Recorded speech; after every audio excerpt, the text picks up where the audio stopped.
जी अस्सलाम वालेकुम students. So introduction का जो लास्ट पार्ट है उसको आज डिस्कस करते हैं और इसको एंड करते हैं इस लेक्चर को। Okay, so basic system functions जो हैं जो हमने डिस्कस किए थे पार्ट 3 में, उसमें हमने कहा था कि एंड और नॉट एलिमेंट्स जो हैं these are the basic gates and basic logic functions, और इनकी मदद से ही आगे फिर हम कॉम्बिनेशन लॉजिक को डेवलप करते हैं। जैसे मैंने आपको बताया था शुरू में कि there are two types of logics, combination logic जिससे कि कॉम्बिनेशन सर्किट्स हम बनाते हैं, ठीक है, और एक सीक्वेंशियल लॉजिक होती है जिससे सीक्वेंशियल सर्किट्स बनते हैं। कॉम्बिनेशन लॉजिक में ये होता है कि आपके पास जो बेसिक लॉजिक गेट्स हैं उनकी मदद से हम मिला के उनको कंबाइन करके बेसिकली उनको कंबाइन करके हम एक कॉम्बिनेशनल लॉजिक डेवलप कर लेते हैं, ठीक है। उससे डिफरेंट कंपोनेंट्स हम बना लेते हैं, जैसे कि बात हुई थी फॉर एग्जांपल कंपैरेटर है, एडर है, सब्ट्रैक्टर है, ठीक है, एनकोडर, डिकोडर, मल्टीप्लेक्सर, डीमल्टीप्लेक्सर, ठीक है। ये सारे कंपोनेंट्स जो हैं कॉम्बिनेशन लॉजिक के, ये हम गेट्स की मदद से गेट्स को कंबाइन करके हम बनाते हैं। तो कंपैरिजन जो है उसमें क्या होता है कि आपने जब कंपेयर करना है दो क्वांटिटीज़ को, ए एंड बी को, और जाहिर सी बात है कि दोनों डिजिटल क्वांटिटीज़ हैं और डिजिटल हैं तो जाहिर है 1 0 की फॉर्म में होंगी, ठीक है। तो उनकी कंपैरिजन के लिए आप जो है कंपैरेटर यूज़ करते हैं, ठीक है। वो लॉजिक फंक्शन से मिलके ही बनता है। इसी तरह से एडर जो है, एडर में भी जैसे कि आपने दो नंबर्स को ऐड करना है, ठीक है, तो उससे एक सम जनरेट होगा और एक कैरी जनरेट होगा, ठीक है। कंपैरिजन की बात हो रही थी, तो कंपैरिजन में आपके पास क्या होती है, तीन चीज़ें होती हैं, greater than, equals to and less than. ये आपकी तीन आउटपुट्स हो जाएंगी, ठीक है, और इनपुट आपकी दो हैं, ए एंड बी। इसी तरह ए एंड बी इनपुट हैं, दोनों को ऐड करना है तो ऐड करके एक सम जनरेट होगा और एक कैरी जनरेट होगा, कैरी आउट। तो ये दो आउटपुट बन जाएंगी और ए एंड बी आपकी इनपुट्स हो जाएंगी।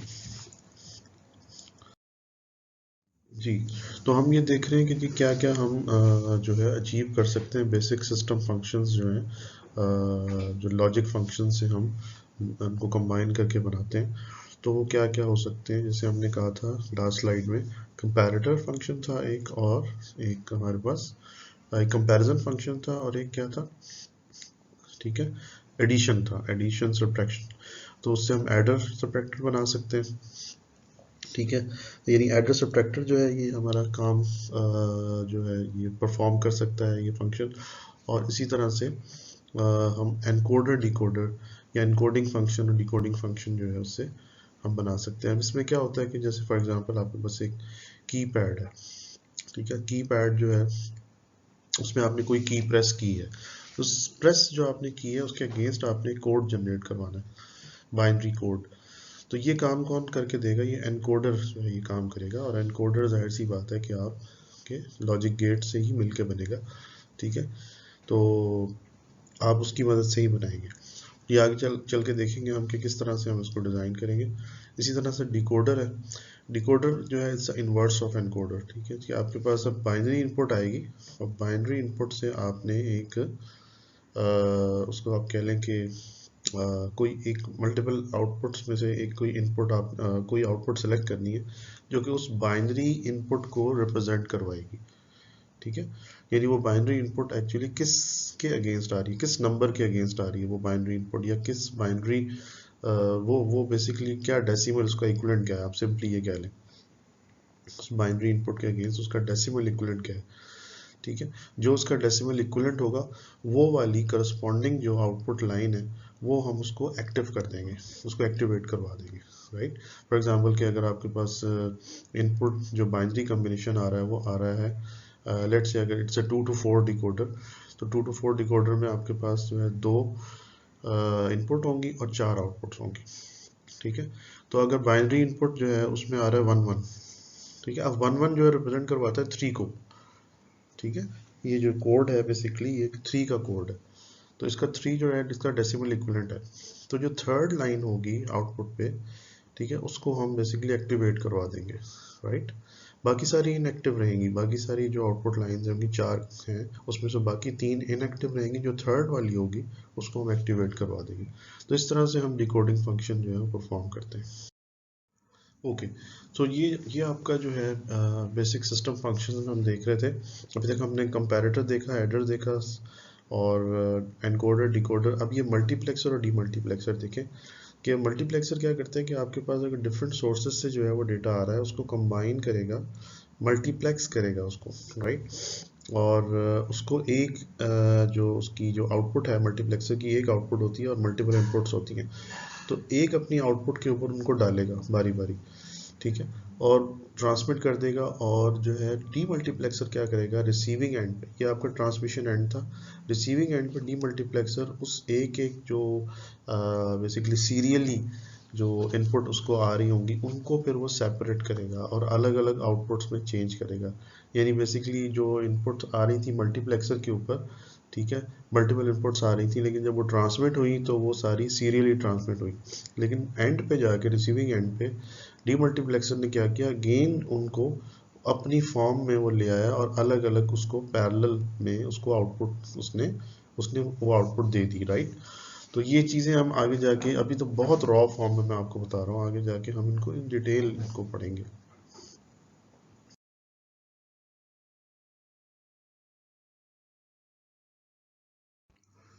ओके।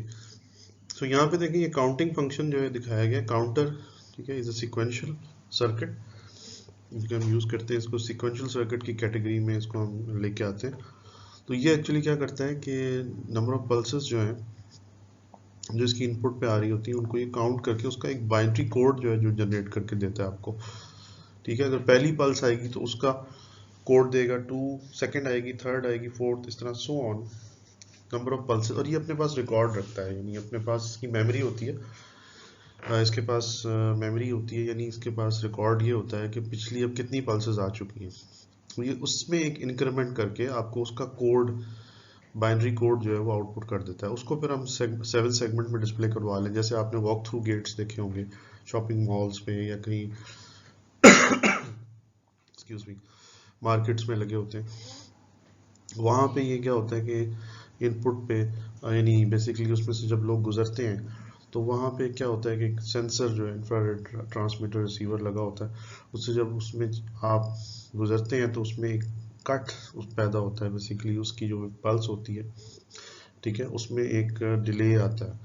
तो वो जो डिले है उसको ये एज ए पल्स लेता है और ये इसको इनपुट चली जाती है और ये एक इंक्रीमेंट कर देता है, उसका आउटपुट पे कोड जनरेट करवा के आपको देता है, जिसको फिर वो 7 सेगमेंट पे डिस्प्ले करवा देते हैं कि कितने लोग जो है इस वॉक थ्रू गेट से एंटर हुए हैं। जी, तो ये बेसिक सिस्टम फंक्शंस में रजिस्टर के बारे में बताया गया। रजिस्टर जो है वो क्या होता है कि जो मल्टीपल बिट्स को स्टोर कर लेता है, मल्टीपल बिट्स को स्टोर कर लेता है। ये मैंने आपको शायद बताया था कि जो एक सिंगल बिट होती है उसको स्टोर करने के लिए फ्लिप फ्लॉप यूज़ होती है, ठीक है। और जब मल्टीपल फ्लिप फ्लॉप्स को आप कंबाइन कर देते हैं तो वो एक रजिस्टर बन जाता है, मल्टीपल बिट्स की स्टोरेज कंपोनेंट जो है वो बन जाता है। तो यहाँ पे जो दिखाया गया that is the shift register. Shift register क्या होता है कि जैसे जैसे ये डेटा सीरियली इनपुट होता जा रहा है वो डेटा जो है आगे, पहला जो डेटा था वो शिफ्ट होता जा रहा है राइट पे, और नया जो आने वाला डेटा है वो अपनी जगह बनाता चला जा रहा है। तो this is a shift register concept यहाँ पे जो दिखाया गया, राइट।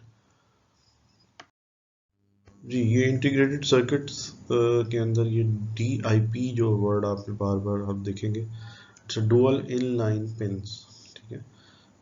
यहाँ पे ये दोनों साइडों पे पिंस जो होती हैं इसकी, that is the IC, integrated circuit. इसके अंदर अवेलेबल फैमिलीज जो हैं TTL हैं, CMOS है, ठीक है। ये लेबोरेटरी एक्सपेरिमेंट्स में आप यूज़ करते हैं आईसीज जो है, एंड गेट की, और गेट की, या डिफरेंट गेट्स की आईसीज यूज़ करेंगे या काउंटर आईसीज यूज़ करेंगे, रजिस्टर आईसीज होंगी, फ्लिप फ्लॉप्स होंगी, ठीक है। ये यूज़ करके आप सर्किट्स अपने बनाएंगे। तो ये आपको दिखाया गया इसमें कि ये जो लेबोरेटरी में यूज़ होता है प्रोटोटाइप बनाने के लिए हम यूज़ करते हैं, इसको ब्रेडबोर्ड कहते हैं। तो इसको हम प्रोटोटाइपिंग के लिए यूज़ करते हैं, हम सर्किट पूरा इसके ऊपर टेस्ट कर लेते हैं। सर्किट सही काम कर रहा होता है तो फिर हम उसकी जो फाइनल वर्जन होता है उसको फिर हम उसकी परमानेंट जो है सोल्डरिंग लेवल पे या PCB लेवल पे, प्रिंटेड सर्किट बोर्ड लेवल पे फिर उसको ले जाते हैं। ये दो तरह की यहाँ पे दिखाई गई हैं जो IC पैकेजेस हैं, एक तो DIP कहलाता है, जो आपने देखा था पहले, और एक सरफेस माउंट होती है जिसको हम स्मॉल आउटलाइन आईसी भी कहते हैं। ठीक है, ये ऑसिलोस्कोप की पिक्चर यहाँ पे दिखाएगी आपको, ये आप यूज़ करते हैं लैब के अंदर। ठीक है जी, और इसमें देखें कंट्रोल पैनल है, ये दिखाया गया, ये स्क्रीन है जहाँ पे ये इसका डिस्प्ले है बेसिकली, राइट। तो बाकी ये इसमें चैनल्स होते हैं, या आप उसमें सेट कर सकते हैं, प्रोब्स लगाते हैं बेसिकली। यहाँ पे चैनल्स होते हैं, 2 चैनल्स की यहाँ दिखाए गए हैं, 2 से ज़्यादा भी होते हैं डिपेंडिंग ऑन द ऑसिलोस्कोप। ठीक है, ये वोल्टेज लेवल आप सेट करते हैं यहाँ से, ये नॉब्स हैं सारी उसकी। ठीक है, पोजीशनिंग आप कर सकते हैं वेवफॉर्म को हॉरिजॉन्टली, वर्टिकली। ठीक है जी, ये सारी चीज़ें इसमें बटन्स होते हैं, नॉब्स होते हैं इसके अंदर। ये टेस्टिंग एंड मेजरिंग इंस्ट्रूमेंट्स के अंदर आपके पास ये लॉजिक एनालाइजर है, this is the advance instrument.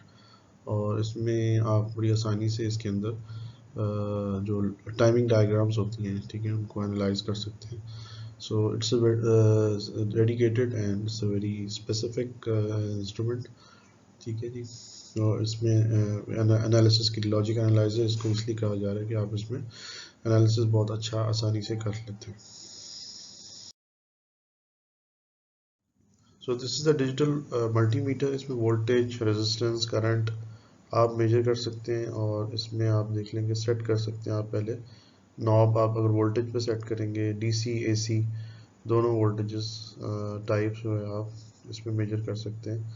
ठीक है, तो एक इसमें ग्राउंड प्रोब होती है, एक आपकी जो रेड वाली प्रोब है वो आप लगाएंगे पॉजिटिव टर्मिनल के ऊपर, और जो ब्लैक है वो आप नेगेटिव पे लगाएंगे, राइट। तो इन केस ऑफ डीसी, ठीक है जी। तो अगर एसी है तब भी जाहिर सी बात है ग्राउंड आपके पास होगा, तो ब्लैक जो है वो आप ग्राउंड के तौर पे यूज़ करेंगे। ठीक है, और रेड जो है वो आप जहाँ पे आपने जिस पॉइंट पे वोल्टेज मेजर करना है या करंट मेजर करना है आप वो वहाँ पे लगाएंगे। और अच्छा, करंट, अगर उसकी करंट की बात है तो उसको अब लैब में आपको बताया जाएगा कि करंट को मेजर कैसे करना है, क्योंकि करंट सीरीज में मेजर होता है।